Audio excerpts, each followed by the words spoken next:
Luto. La tristeza que envuelve la tragedia por la que está atravesando Venezuela es indescriptible. Los dos terremotos que se sintieron el 24 de junio en diversas partes del país dejarán enormes pérdidas humanas y materiales en un país que ya estaba en la ruina. Ante la desgracia, solo es posible hacerse preguntas. ¿Cómo saldremos de esta si todas las instituciones están en crisis? ¿Qué hará el gobierno para atender la emergencia? ¿Cuántos años o décadas tendrán que pasar para que mi país pueda recuperarse de este desastre natural? Quédate, porque en este video te contaré sobre lo que se sabe de los terremotos hasta los momentos y en qué estado se encuentra el país para atender a los afectados. El doblete sísmico. Todos tenemos un miedo compartido, que la destrucción que dejarán estos dos terremotos sea más escalofriante de lo que hemos visto en las primeras horas. El primer parte de víctimas oficial fue de 32 muertos y más de 700 heridos, pero no se acerca ni de lejos a la cifra que todos tememos sea mucho más catastrófica. El Servicio Geológico de Estados Unidos se encargó de hacer un estimado tan realista como espantoso. Según su equipo, hay alrededor de un 40% de probabilidad de que los sismos hayan provocado entre 10.000 y 100.000 fallecidos. Como todos sabemos, las primeras horas tras un terremoto son cruciales porque mucha gente que quedó atrapada entre los escombros todavía tiene la posibilidad de sobrevivir. Así que es inevitable pensar en todos ellos en estos momentos. Ahora yo le suplico a las autoridades que vengan a ayudarnos. No se ha presentado absolutamente nadie, capaz hay gente allá adentro. Rosa y su hija están allá adentro, no sé si están vivas o no, pero por favor yo pido ayuda. Nuestra solidaridad para todos los familiares que han perdido a alguien querido o que en estos momentos se encuentran buscándolo. Sabemos que son momentos durísimos y que toda ayuda ahora es vital. Las redes sociales se han llenado en las últimas horas de videos que muestran la destrucción que se apoderó de diferentes ciudades del territorio. La capital, Caracas, mi ciudad, pero también en Yaracuy, La Guaira, Miranda, Aragua, Carabobo y Falcón.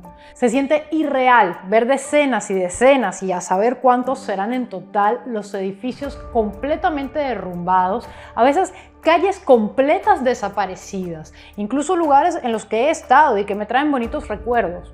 Para entender mejor el porqué de tanta destrucción, primero conviene comentar un poco en qué consistió este fenómeno. El 24 de junio en Venezuela tembló 2 veces, con 39 segundos de diferencia. El primer terremoto de 7.2 y el segundo de 7.5, ambos en el norte del país, a las 6:05 de la tarde, en un día festivo, así que mucha gente se encontraba en sus casas. Este cruel 2x1 de la naturaleza es un fenómeno conocido como doblete sísmico, que es menos frecuente que un terremoto con réplicas menores y es particularmente destructivo porque cuando el segundo terremoto ocurre, en este caso el que fue más fuerte de los dos y solo después de pocos segundos del primero, las infraestructuras ya estaban dañadas y la gente se encontraba en una situación vulnerable. Y vamos a ver, desde hace décadas los venezolanos esperábamos este terremoto, desde el último fuerte en Caracas que fue en 1967. Venezuela se ubica entre las placas tectónicas Caribe y Suramericana y el terremoto del 24 de junio es el resultado de la liberación de un siglo de energía acumulada, según la sismóloga Gina Paola Villalobos de la Universidad Autónoma de Tamaulipas.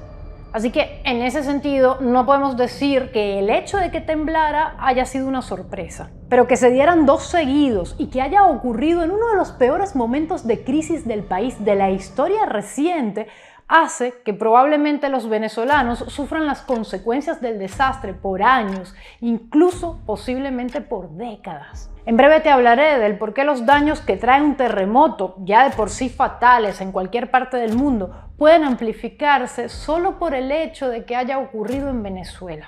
Primero conviene echar un vistazo a cómo se vivieron esas primeras horas en las diferentes ciudades afectadas, para entender mejor cómo es el clima que allá se vive, en la calle. Así pasaron la noche cientos de familias a las cuales les recomendaron no volver a sus casas hasta que determinen que son seguras. A saber cuándo va a ocurrir eso, si es que realmente lo cumplirán. Por eso me temo que habrá desplazados dentro del país, porque es lógico esperar que si alguien no puede volver a su casa, busque apoyo siempre que pueda, claro está, en sus familiares y allegados. El gobierno de los Rodríguez pasó de no dar información a ofrecer ese primer parte que mencioné hace poco, lo cual honestamente deja una sensación de desinformación grave. Tras la destrucción del aparato informativo por parte de la dictadura, lo habitual en mi país es enterarse de las noticias por redes sociales. La gente ha rescatado el oficio periodístico y gracias a esa labor hemos podido conocer mejor el estado de muchas localidades del país. Y además no hay que olvidar que el gobierno tiene bloqueado el acceso a X y que la gente logra conectarse gracias a una VPN. Ahora, con la emergencia, varios usuarios reportaron que logran entrar libremente, pero no se ha anunciado un levantamiento oficial de este bloqueo. Así está la cosa. Estar informado en Venezuela pasó de ser un derecho a un lujo para unos pocos.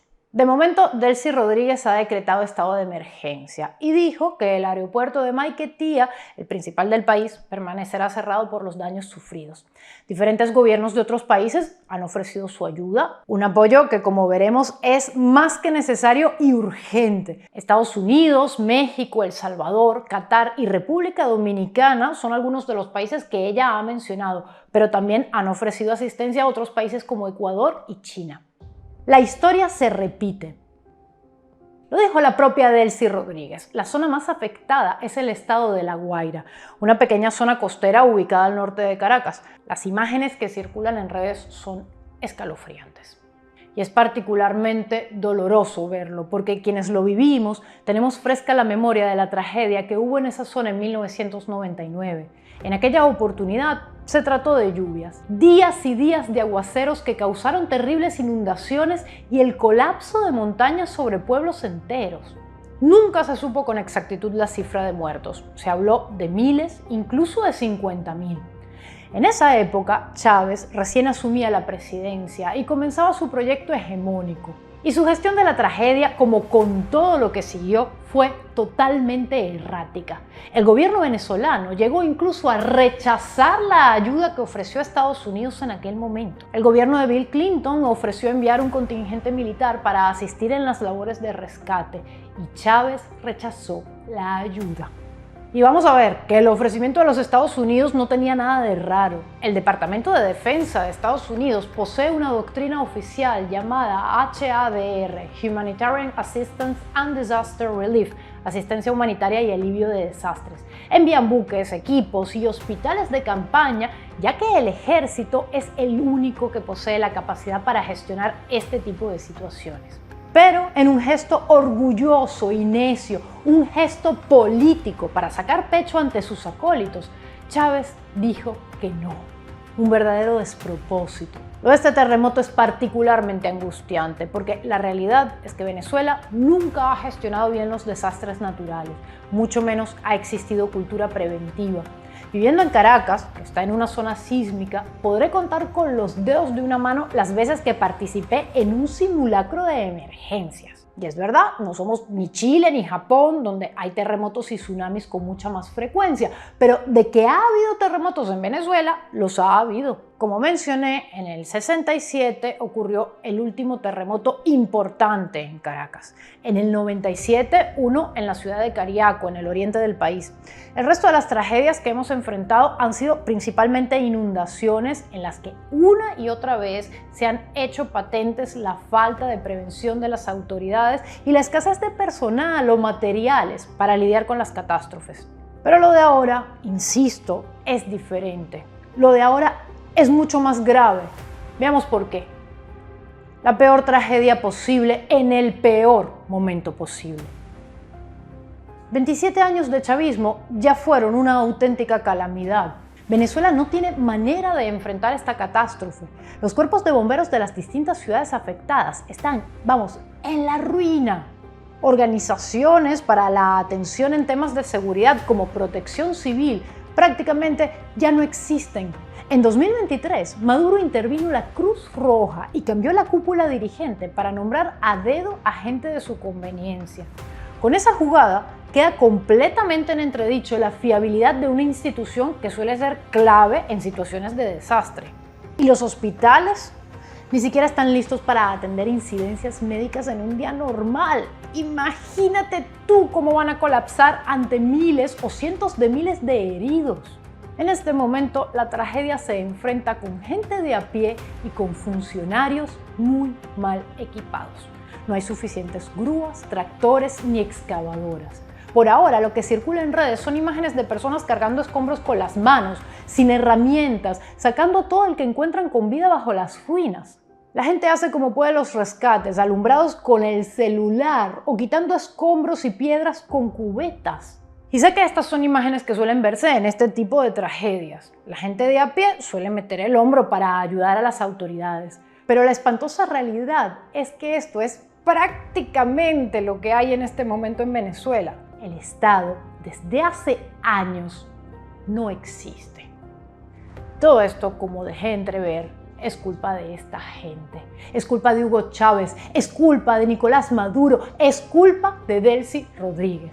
Por años y años, periodistas, ONGs y distintos organismos internacionales señalaron la corrupción, la falta de insumos, los bajos sueldos, la politización de sectores tan críticos como el de la gestión de emergencias. Noticias sobre el tema hubo muchísimas, así que te traigo este resumen para que entiendas la magnitud del daño que enfrentamos. Durante más de una década, los cuerpos de bomberos y protección civil del país sufrieron un proceso sistemático de abandono. Investigaciones previas a los recientes terremotos revelaron que la Gran Caracas, donde viven 5 millones de habitantes, una ciudad propensa a la actividad sísmica, operaba con apenas un puñado de camiones para apagar incendios y unas pocas ambulancias en funcionamiento. El equipamiento técnico básico se convirtió en un lujo para los integrantes de estos cuerpos. La dotación de camiones cisterna llegó a depender de incautaciones judiciales a constructoras corruptas como Odebrecht, evidenciando la falta de inversión pública transparente y un desvío crónico de los fondos nacionales de seguridad. La precariedad alcanzó niveles esperpénticos cuando las propias estaciones de bomberos se quedaron sin agua. A la ruina material se sumó la fuga de trabajadores. Como le pasó a casi todos en Venezuela, los salarios en el sector fueron pulverizados por la inflación. Consecuencia, éxodo masivo. Quienes decidieron quejarse y alzar la voz para denunciar la desaparición de partidas presupuestarias destinadas a la compra de equipos sufrieron purgas institucionales. Decenas de bomberos fueron jubilados de manera forzosa, dándoles liquidaciones insignificantes, sustituyendo la experiencia técnica por el control político. Protección Civil, por su parte, quedó prácticamente desmantelada. Ahora mismo no hay técnicos capacitados para evaluar la gravedad del daño que sufrieron algunos edificios. ¿Puede la gente volver o no puede volver? ¿Hay que demolerlos? No se va a saber por un buen rato. Miles de personas se quedarán en la calle a la espera de soluciones que difícilmente llegarán pronto. Otros probablemente no tendrán otra opción que volver o permanecer en un refugio improvisado para damnificados, quién sabe hasta cuándo. Y todo esto gestionado por unos incapaces. Desde hace años, el peor enemigo de los venezolanos es su propio gobierno. Sumada a la persecución política, se añade un absoluto desinterés por proteger a la población ante las catástrofes naturales, ante la inseguridad, ante las epidemias. En este momento, el colapso que se vive en Venezuela se debe, como no, a un evento fortuito de la naturaleza. Pero la tragedia que se nos viene en los próximos días será enteramente culpa de los mismos de siempre en Venezuela. Y alguno dirá que no es momento de política, que no es momento de polarización. Perdón, un terremoto no es un evento político, pero lo que pasó antes y lo que va a pasar después del terremoto, sí. Esta gente se robó la plata, persiguió a los que protestaron y metió en cargos críticos a sus simpatizantes para controlar hasta el último resquicio de la sociedad. Y ahora no tenemos bomberos, no tenemos protección civil y no tenemos hospitales con insumos. La peor tragedia posible en el peor momento posible y en manos de los peores gobernantes. ¿Qué va a pasar con las miles de personas que todavía están vivas pidiendo ayuda debajo de los escombros? Lo que voy a decir es muy lúgubre, pero es la verdad. Muchos no van a sobrevivir. ¿Qué va a pasar con los que tengan la suerte de ser rescatados pero tengan heridas graves? ¿A qué hospital los van a llevar? ¿Con qué insumos médicos los van a tratar? Hace cosa de meses se supo de un cargamento con 70 toneladas de material médico donado por Estados Unidos a sus nuevos amigos. La Federación Médica Venezolana denunció que el cargamento desapareció. Nadie ha dado explicaciones desde el gobierno de Delcy Rodríguez. Por eso, ¿qué nos hace pensar que la situación actual se gestionará mejor? Si ni con una pistola en la cabeza esta gente deja de comportarse como rateros de poca monta, se lo roban todo, se quedan con todo, son adictos al latrocinio. No tienen ningún reparo en darse la buena vida ante la tragedia que vive el país. ¿En manos de quiénes caerán las donaciones que irán enviando los distintos países que ya se han ofrecido a ayudarnos? Anótalo. Nos enteraremos en unos días de ayudas que no llegan, medicinas que desaparecen y alimentos que se esfuman, o chanchullos durante la etapa de reconstrucción. Esta es una cadena de tragedias interminable que tiene en todos sus eslabones a gente de este gobierno infame. Y a todo esto se suma que en zonas particularmente sísmicas del país como Caracas, no siempre se han tomado las medidas adecuadas recomendadas para la construcción de la infraestructura o su mantenimiento. En este momento es imposible saber exactamente qué se hizo en materia y qué no previo a los terremotos, porque en Venezuela no hay una gestión transparente en ningún ámbito. Pero, por lo que han expresado en los últimos años expertos desde instituciones como Funvisis, la Fundación Venezolana de Investigaciones Sismológicas y la Universidad Central de Venezuela, era necesario identificar y reforzar edificaciones vulnerables existentes. En especial, aquellas edificaciones previas al terremoto del 67, porque esta fue la fecha en la cual se modernizaron las normativas. Y la reconstrucción del país, a ver, si antes del terremoto el país estaba en ruina tras un cataclismo de 27 años llamado chavismo, ahora mismo la fortuna nos acaba de dar la estocada final. Ya el gobierno, incluso bajo el ala protectora de Estados Unidos, estaba teniendo problemas para poner en pie la industria petrolera, el sistema eléctrico y demás áreas de infraestructura cruciales. Y sumado a eso, horas antes del terremoto, se supo la verdadera magnitud de la deuda que tiene el país: 240.000 millones de dólares. El país está iniciando el proceso de reestructuración soberana más grande de la historia global, superando el histórico impago de Grecia en 2012. Y con lo del terremoto, ahora sí, apaga y vámonos. Seguramente con los días aparecerán personas más positivas que yo a decir que esto nos ayudará a unirnos, que nos hará más fuertes y que saldremos fortalecidos. Esos discursos no suelen seducirnos. El optimismo, si ya nos conoces, no es nuestro fuerte. Que ojo, sé que en estos momentos miles de personas están haciendo todo lo que pueden para ayudar a los afectados. Sé que se harán grandes esfuerzos y bien intencionados en las labores de rescate y atención a los damnificados. Incluso puedo pensar que dentro del propio gobierno hay individuos que darán lo mejor de sí para atender la tragedia. Pero el panorama es lúgubre, es desolador. Y yo no puedo dejar de pensar que aunque los terremotos son inevitables y escapan completamente a nuestro control, la magnitud de esta tragedia será mayor y los responsables siguen en el poder.